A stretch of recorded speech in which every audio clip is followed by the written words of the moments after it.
Now, the latest from the Fox 11 Sports Center. St. Mary's Springs has played in its fair share of big games. The Ledgers have 10 state titles, including a championship from last season and a 21-game winning streak to prove it. Springs' opponent tonight, Omro, a club that will be making only its second playoff appearance in school history. The Foxes have just one loss to their name this season.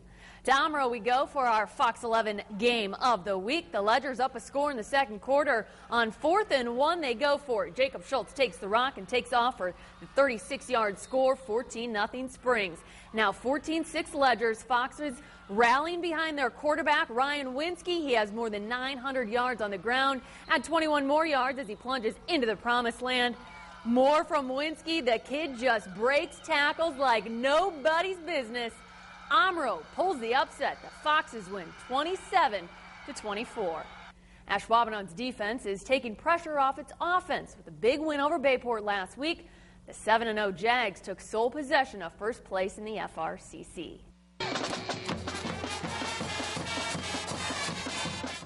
Green Bay East is our Fox 11 Band of the Week. The Red Devils hosting the Jags on Ashwaubenon's opening drive. The Jags go for it on 4th and 1 on the 1. Austin Kasner gives to Junho Cho. 7-0 Jags. They score again late in the first, again on the 1. This time Kasner keeps and runs right at yours truly for the touchdown. 14-0 Ashwaubenon. East gets on the board in the second. Devin Kornowski darts into the end zone, but Ashwaubenon is 10 better. 31-27. The Jags win at least a share of the FRCC.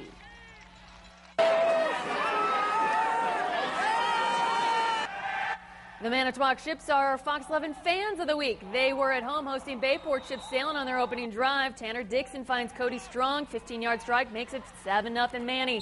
Pirates respond. Alex Schmidt fights hard for the 6-yard TD. Down 7-6. Bayport's Alex Peterson runs around left side and in for the 9-yard scamper. Now 15-7 Pirates in the second. The Ships storm back. Strong busts in from 2 yards out, but Bayport rallies to win 29-22.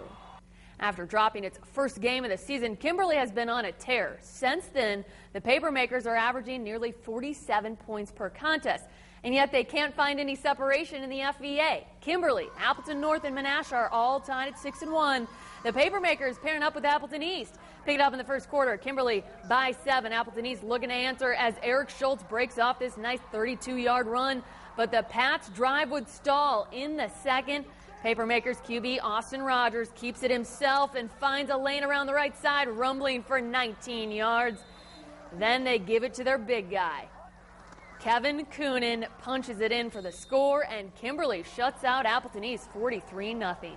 Meantime, Appleton North hoping to keep pace in the FVA. The Lightning locking horns with Fond du Lac.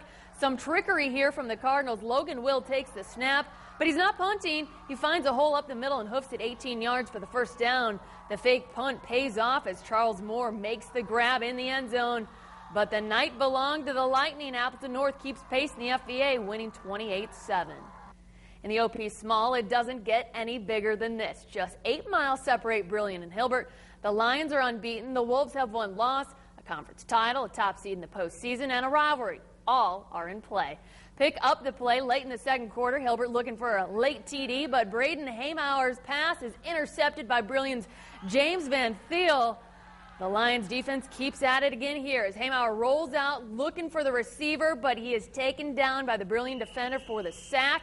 How about some offense? Brillion QB Will Jensen takes the snap, keeps it himself around left end, and Jensen dances his way into the end zone. Brillion blanks Hilbert 49-0. The OP large. No one has been able to knock off the Kewanee Storm this season. Could Chilton get it done? The Tigers were driving early, but Kewanee's D would hold. Chilton's Lucas Haymauer looking for Mitch Propson, but is picked off by Jordan Schmidt, and he returns it 30 yards for the Storm. Ensuing drive, Kewanee's Doug Delabrew finds a streaking Jared Pribick, who makes the catch, and he is off to the races. The Tigers' Patrick Barney can't bring him down, and Kewanee gets on the board first. After Chilton punt, the Storm find the end zone again, this time on the inside handoff. Jordan Schmidt takes it to the house. Kewanee rolls 49-0. Our Fox 11 website has extended prep coverage. Simply go to fox11online.com, scroll over sports, and click on high school. There you will find our Game of the Week coverage. That includes a recap of the St. Mary's Springs Omro game from our prep expert Doug Ritchie. game highlights and scores and schedules from more than 100 area schools. We also feature extended coverage from our Band of the Week and our Fans of the Week. And with the playoffs set for the final week in October, we want to make sure you know where your team is playing in round one. That's why we'll have a playoff preview on Friday, October 22nd. The half-hour show begins at 9:30 right here on Fox 11. Doug Ritchie and I will have complete coverage and analysis of all the playoff brackets, so tune in next Friday.